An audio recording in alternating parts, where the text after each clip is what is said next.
So this is our Run Chicken door. We got this solely for the purpose of, I get up early at 3 o'clock in the morning, and me staying up until 9 o'clock in the summer to put the chickens back in their coop just wasn't working for me. I like to go to bed earlier, or else I just have a horrible day. You're weak. I'm you. So we got this to facilitate opening and closing the door for us. We do check on it, and I got this solely because all the other reviews that I've been seeing for the cheaper doors, that they don't last. This one is made out of aluminum, so it's pretty strong. It has a light sensor here so that it closes 20 minutes after the sun goes down and it hits a certain light. You can adjust that through the app.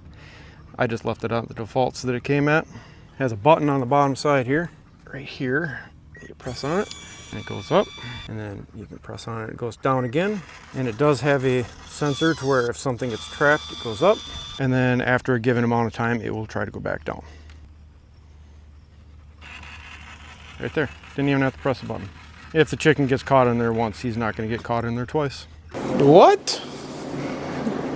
Bro, what are you talking about, man? I did have to add some to the door to make it fit. It was a little narrower than the door that we had. What we had was two rail systems here that the door would slide in. You can see where the pole is rubbing on it, and it would slide shut, and then you pull it back out. So I just used some leftover pieces, show you on the inside, right there, and I just screwed them in so that it will fill up the gaps and fit nicely. And it fits about perfect.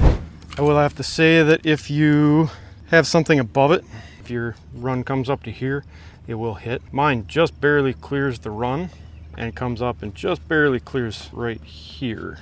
I had to pull our run off so that I can show you this. It's only a couple screws. They say the batteries will last a year. I feel like that's a little hopeful. I've never actually tore this off before, so let's take this off and see what's on there. Look at the batteries and everything. 4 Phillips head screws, as you can see. This is supposed to just come right off. There we go. It did come with Duracell batteries. This is a plastic gear, but it seems pretty strong. I don't think it's going to get really caught on much. And all it is just a hole right here that it rides in and pulls it up and down. Really not much to it. It says it's waterproof. I don't see any seals for the battery. So maybe putting a bead of caulk or something on there probably wouldn't be a bad idea at the top. I don't know, I'm gonna have to look into that. We've gotten some rain in the last few days, inch and a half, and it hasn't affected it at all. And as you can see, the inside looks perfectly fine.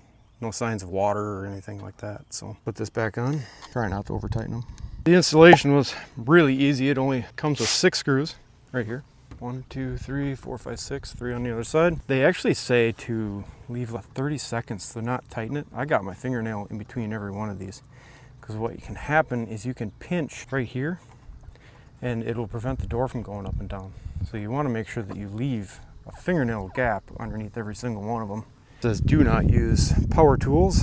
I did. I just was really careful not to run them in any farther than I had to. I played with the app a little bit. I'll throw it up on screen here. It really doesn't have much in there. I didn't see where you could even open the door through the app. I think it's through Bluetooth, so you have to be pretty close to it. It doesn't hook up to Wi-Fi that I'm aware of. You can play around with some of the settings. You can change it from timer to light mode, and you can set the timer when you look in the app. You can set it 20 minutes after a certain light setting, or 10 minutes after a certain light setting, or you could probably even bump it down to a 0. I haven't played around with it too much. Like I said, I just left it on the default settings and they work perfect. We've had it in for 4 or 5 days now, and it is worked flawless, no problems. Our chickens like getting let out earlier, and they also like to stay up a little bit later. It prevents me from trying to chase these crazy guys around and try and get them in at night. If you guys would like to pick this up, there are a couple options. You can get on Amazon. It's right around $150. I purchased it through their website, which I was able to work out a deal where you can get an extra 15% off if you use the link in the description. And they're actually running a sale right now. So if you guys want to check that out. The only issue I seen with using their website was the shipping is a little bit slower. I ordered it on Friday, I believe. I think I got it the next Friday, so about a week. It's not bad. Amazon, you'd probably get it the next day, but you're also paying the $50 more. I got this for under $100 on their website with their sale and the 15% off. So if you guys want to use that link down there, go check it out. There'll also be an Amazon link if you want to do that, if you don't like ordering off people's websites. If you love Amazon, you want it the next day or 2 days, check that out. Otherwise, check out their website. They even got more stuff. They have ones that have rechargeable batteries and a solar panel. So in theory that the battery should last a little bit longer. We figured if we got to change the batteries every 6 months even. They say a year. Like I said, that's pretty optimistic, but you never know. Go check it out. Maybe you'll like it. Again, link in the description, and I'll catch you in the next one.